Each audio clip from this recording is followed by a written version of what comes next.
Pessoal, boa noite. Meu nome é Ricardo Ferrigno. Eu sou sócio e consultor da MSC Project, que é uma empresa de consultoria voltada para a governança de TI. Nós vamos falar essa noite sobre um assunto extremamente importante para as empresas hoje, que diz respeito à maturidade digital e à gestão da segurança da informação. Aqui nós vemos uma figura clássica que demonstra as 5 fases da maturidade digital na gestão de segurança da informação. Ela começa na segurança reativa, políticas, normas e acordos, análise de risco, gestão de risco e até a gestão da segurança da informação plena. Nos próximos slides nós vamos falar um pouquinho de cada uma dessas fases. Essa primeira fase, segurança reativa, ela deveria ser apenas a primeira fase. Mas o que nós vemos nas empresas não é isso, ela costuma ser o todo do aspecto de segurança da informação. Isso nas médias e pequenas empresas. Nela são resolvidas questões de infraestrutura básica, como a adoção de firewall, sistemas de antivírus e anti-malware e alguma solução tradicional de backup. Muito raramente vemos alguma atividade de restrição ao que os colaboradores podem visitar na internet, através de soluções de filtro web. Não é de estranhar que essa realidade não tenha mudado muito nos últimos anos. Afinal de contas, os gestores de TI, na sua grande maioria, são pessoas de infraestrutura de rede. Um exemplo prático é que no meu último emprego, eu entrei num embate quando foram fazer uma revisão dos cargos e funções. Chegaram na minha área, enquanto eu era gerente de TI, e me perguntaram quais os requisitos para a minha função e me deram uma lista de formações, todas da área de infraestrutura e desenvolvimento de sistemas. Nenhuma de áreas puras de gestão. Eu considero isso um grande erro, pois cada vez mais infraestrutura está se tornando uma commodity. E o gestor de TI tem uma missão muito maior, que é ter a capacidade de saber quais opções adotar dentro de um cardápio enorme e não decidir como implantar ou como configurar. Isso passou a ser intrínseco do próprio produto. O seu desafio hoje é escolher a opção mais adequada para o atendimento do negócio e da missão da corporação. Nesta fase, nós vamos falar de políticas, normas e acordos. A primeira coisa que a gente precisa fazer é desenvolver uma política de segurança da informação. Essa política de segurança da informação, ela é um documento que ele tem um papel muito importante, que é o de resguardar os interesses da empresa e de seus colaboradores e colocar parâmetros de responsabilidade para ambos. Então, na política de segurança da informação, nós vamos definir quais são os parâmetros para a utilização dos ativos de TI, quais são os parâmetros para a utilização das informações da empresa, como os perfis dos usuários vão ser definidos, quais são o código de conduta que se espera dos colaboradores. Nós vamos definir também como a empresa se relaciona com os entes externos, terceiros, né? Quais são os acordos de nível de serviço que se espera com terceiros. Então, nessa fase, a gente tem que trazer para a mesa tudo aquilo que é do interesse da empresa, dos colaboradores e no seu relacionamento com o mundo externo. Essa fase requer um trabalho bem integrado entre as áreas administrativas, de produção, um bom departamento jurídico, né? Temos que olhar para normas e legislações, Marco Civil da Internet, olhar para a sua atividade, se o conselho ou se existe na Bovespa, dependendo da situação jurídica da sua empresa, como que você deve tratar algumas informações, olhar para as informações do governo, SPED, e-social, e fazer isso de uma maneira onde possa bem assim, de uma forma bem abrangente, consolidar isso em documentos. A terceira e a quarta fase da gestão da segurança da informação, elas falam de risco, né? Então é o seguinte, se nós temos uma infraestrutura para suportar as nossas informações, se nós temos políticas, normas e acordos, isso significa que todos esses dados são importantíssimos. Eu arrisco dizer que hoje a informação é o maior capital de uma empresa, né? Então, se eles são importantes, eles fatalmente sofrem ameaças e podem trazer um impacto quando ele não estiver disponível, ou ele estiver adulterado, ou ele for parar na mão de pessoas que não devem. Então, a análise de risco, ela precisa ser feita de uma forma bem abrangente. Ela não é um trabalho que é feito exclusivamente dentro da área de TI ou da área de gestão da informação. Ele é um trabalho corporativo, né? Onde a pessoa que está liderando esse processo tem que conhecer muito bem como funciona a cadeia de valor da empresa, né? Então, a primeira coisa que ela tem que analisar são se os processos da cadeia de valor estão mapeados.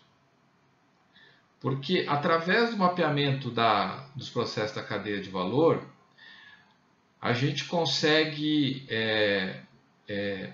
olhar para a informação em cada uma das fases da cadeia de valor e medir, né, quantitativamente e qualitativamente o quanto a perda, indisponibilidade, adulteração impacta no negócio, né? Então, o que se recomenda é que, se não exista um mapeamento de processos, que se faça nessa fase. Não é necessário que seja feito um mapeamento de processos muito detalhado, mas de forma mais abrangente, né? Para que se possa, a partir do mapeamento dos processos, fazer um mapeamento dos riscos potenciais. Isso sempre olhando para as informações, né? E aí você chega, através das ameaças possíveis, numa avaliação quantitativa e qualitativa dos riscos, né? Esse trabalho, no final, ele é um subsídio para a auditoria, né? Tanto a auditoria de processos, como a auditoria de riscos, não só de informações, mas da empresa inteira. Nessa quinta fase, é onde a gente vai coroar todo o trabalho. Porém, o que eu recomendo é que se faça mais um trabalho aí em cima dessas 4 fases que já foram desenvolvidas, que é um trabalho complementar de classificação da informação e de perfis de usuários, né? nos próximos slides eu vou falar um pouco mais. Mas assim, para você ter uma boa gestão da segurança da informação, além de você ter ferramentas de infraestrutura como Firewall, antivírus, backup e até um site backup, de você possuir políticas, normas e acordos, de você já ter feito o mapeamento dos riscos potenciais, ter avaliado esses riscos, ter montado um roteiro de auditoria. Agora, para que você possa fazer uma gestão plena, você precisa que as informações, de fato, estejam classificadas de forma correta e as pessoas que as utilizam se valham de perfis adequados para isso. Os indicadores, eles são muito peculiares de cada empresa. A gestão da segurança não necessariamente requer a adoção de indicadores. Mesmo porque esses indicadores, você só vai conhecer e conseguir montá-los melhor a partir de um certo tempo em que você estiver fazendo a gestão plena da segurança. Até os próprios incidentes vão te ajudar a montar os indicadores mais adequados para a sua empresa. E isso não tem regra, ok? Então, nos próximos slides nós vamos falar sobre classificação da informação e perfis. Pessoal, vamos falar agora um pouquinho de classificação da informação. O primeiro conceito que nós temos que abordar aqui são os tipos de dados. Existem duas grandes categorias de dados, são os dados estruturados e os não estruturados. Os dados estruturados são aqueles que estão guardados dentro de bancos de dados e organizados segundo uma lógica. Então, um grande exemplo são os ERPs. E os dados não estruturados são aqueles dados guardados em volumes onde não existe um processo de negócio, onde não existe um workflow, e eles estão apenas guardados. E um exemplo prático é o nosso file server. Onde guardar? Bom, isso vai depender do projeto que a gente tem de classificação da informação.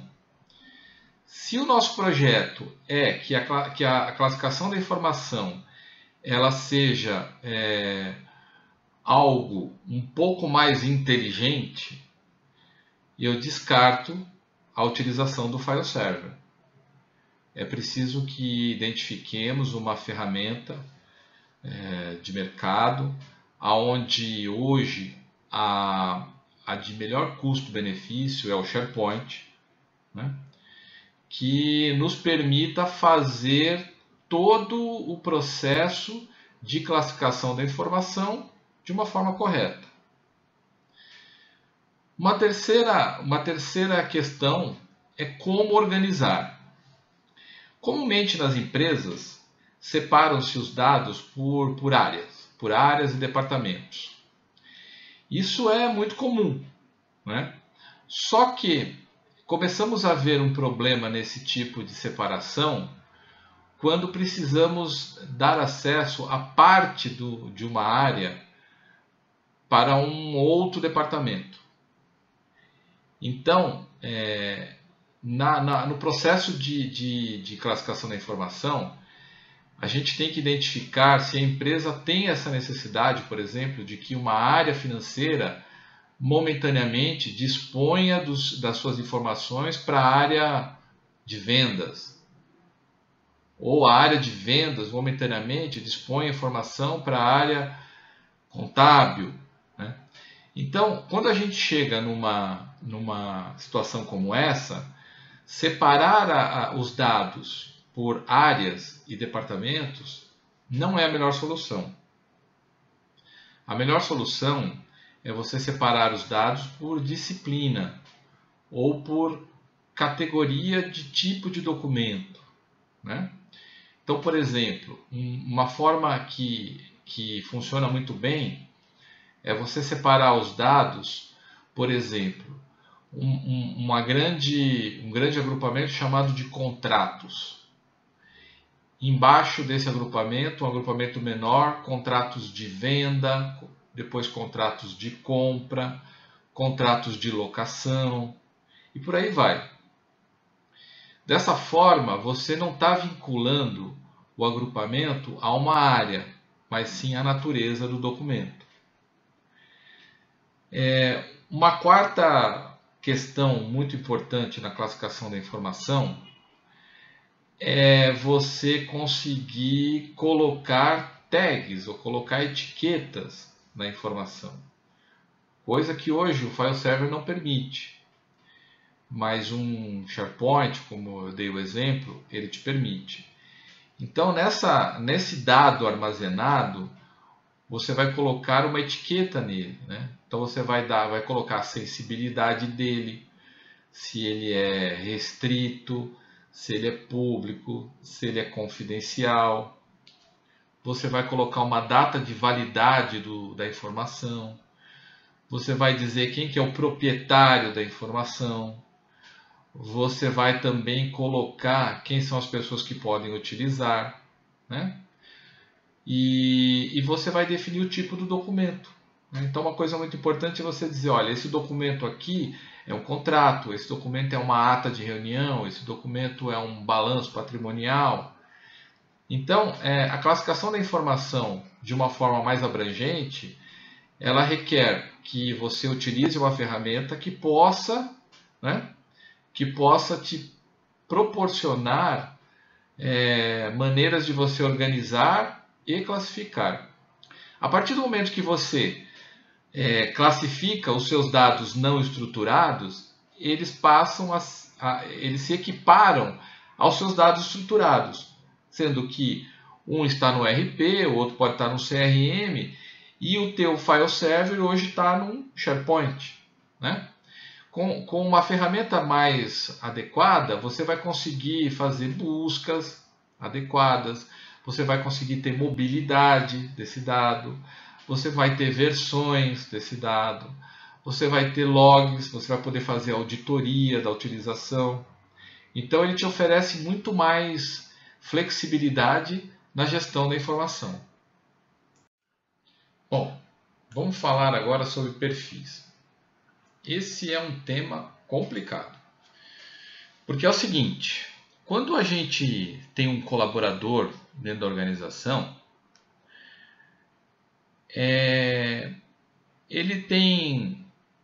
o que ele utiliza dos meios digitais?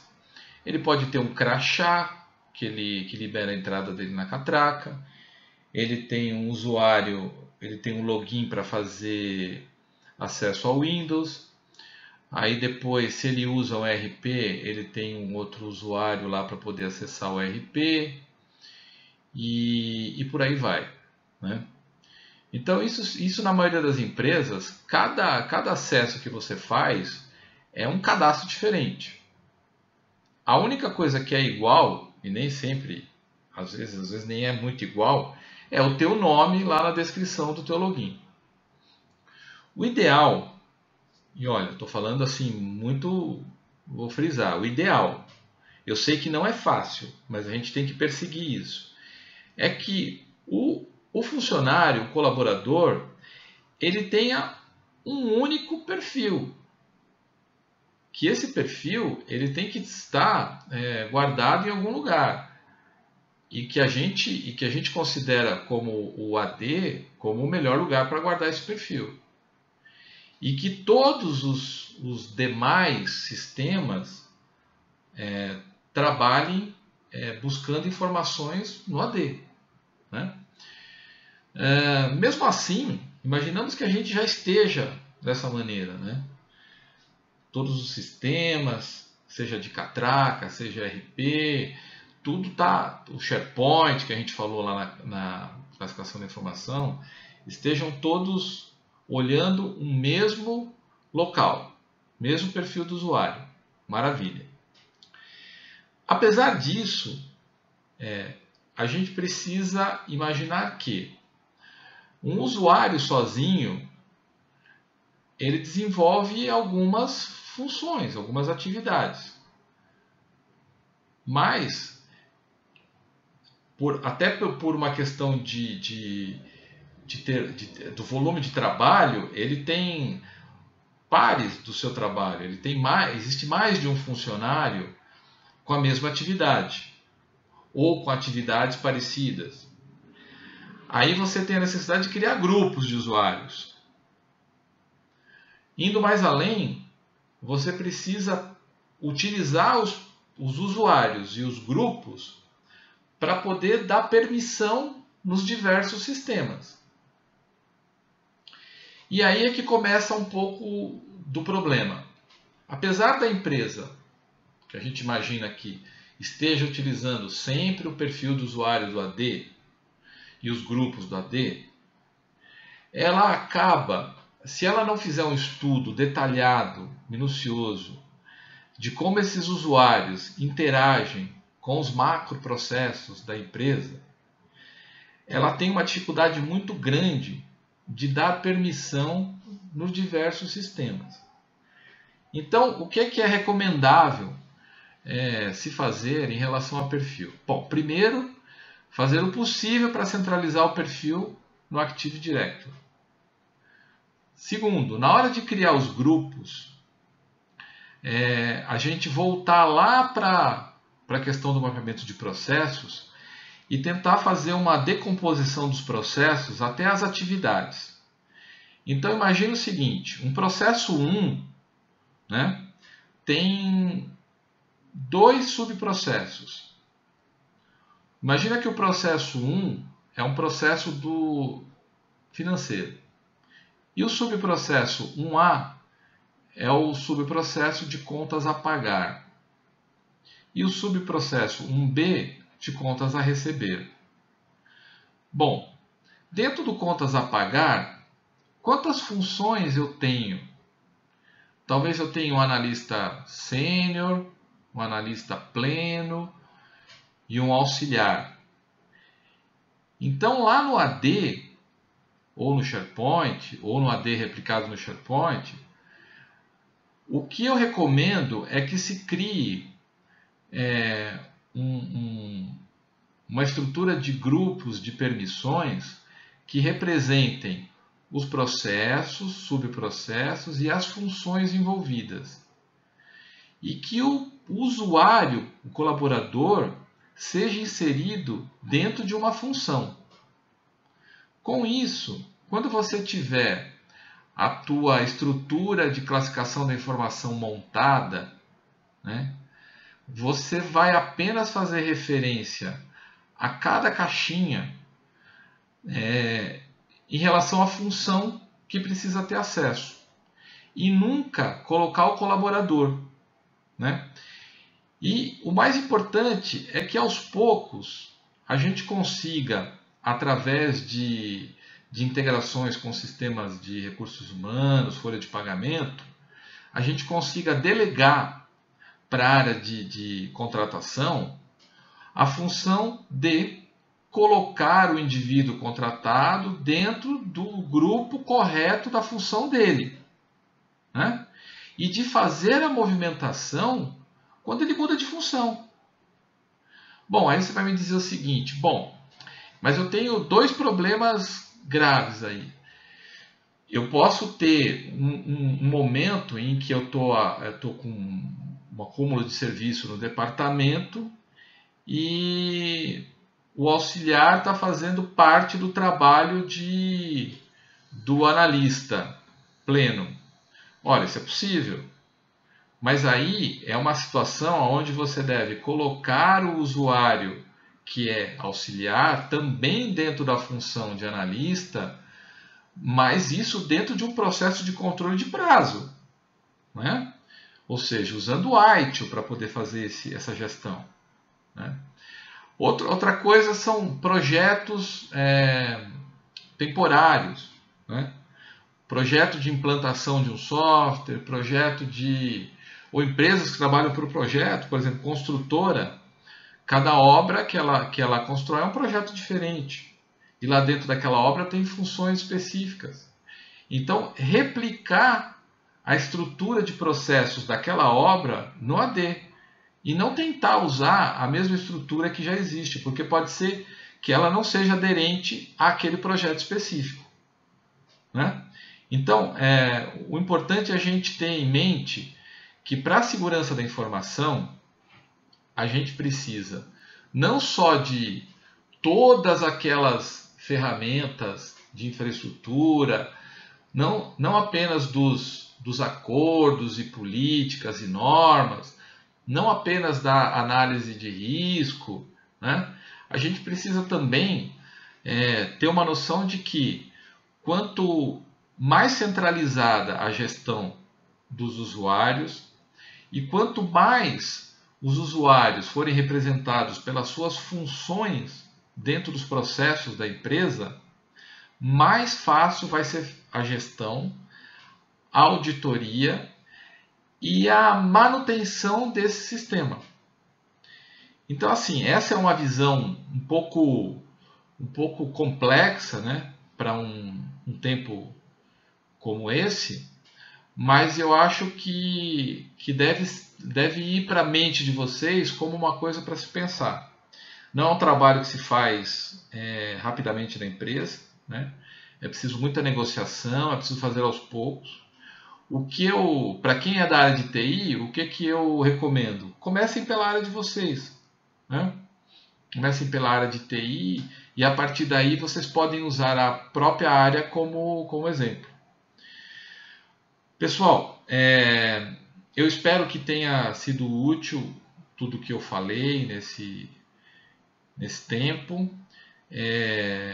Na minha apresentação tem o meu site, tem o meu contato e eu estou à disposição para que a gente possa debater melhor esse assunto daqui para frente. Muito obrigado, viu?